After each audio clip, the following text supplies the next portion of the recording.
when I was a bit younger. I used to love to visit my Uncle Russ. He lived down in southern Indiana, a little place.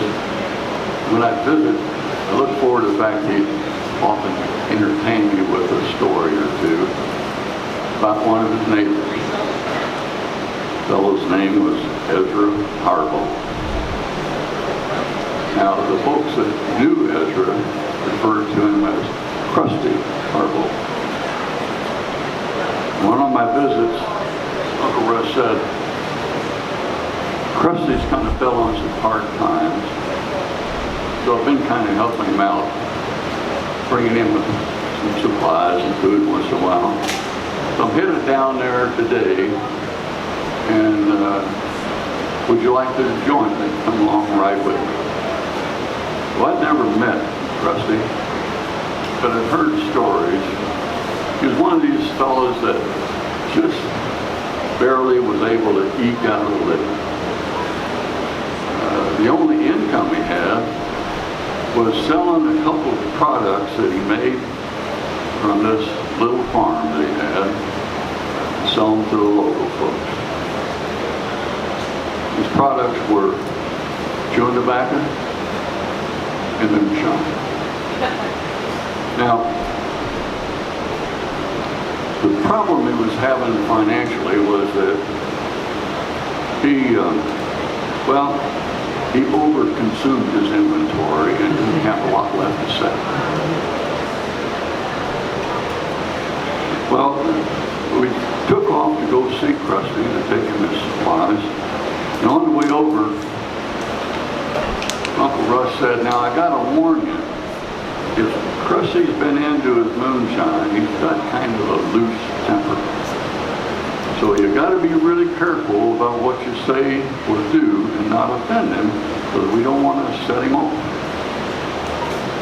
So we got there, and Krusty was sitting out on the front porch, old beat-up rocking chair.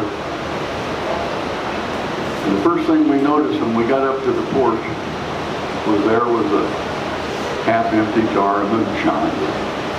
And old Krusty's eyes were a little glazed over.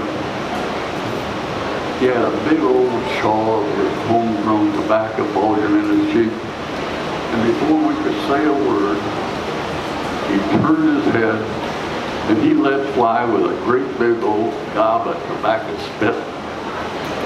Didn't even get over the porch rail. Well, when I looked around on the floor, around his chair, it was pretty clear Krusty didn't have a lot of skill at spitting. Well, when he turned his head to look back to us, there was a string of that tobacco spit and it dripping off of the porch rail, but it come all the way back to his chin. He took his finger and snapped that tobacco spit and just wiped it on his bib overalls like that. Well, I looked at those bib overalls and they were just totally crusted all the way down with dried tobacco juice.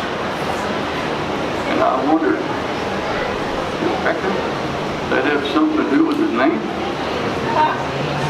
Well, Uncle Russ went ahead and he introduced me, and he took the supplies on in the house. Krusty looked at me and he reached over and got that jar of shine, took another long pull on it. And he looked at me and set that down and he said, "It's hot out. You should be drinking some water." He pointed his beat-up old bucket down there on the floor. He says, "There's good cold spring water in that bucket. I've had me 2 dippers full today." And he picked the dipper off of that, hanging off of the bucket, and he takes it and he hands it kind of gruff. He says, "Here," he says, "take this and get yourself a drink." Well, wasn't supposed to offend him. So I took the dipper and I dipped it into that bucket, and I looked at it, and I glanced over at old Krusty had that tobacco slobber kind of hanging out of the corner of his mouth, dripping down off his chin. And I thought, I can't drink out of that dipper.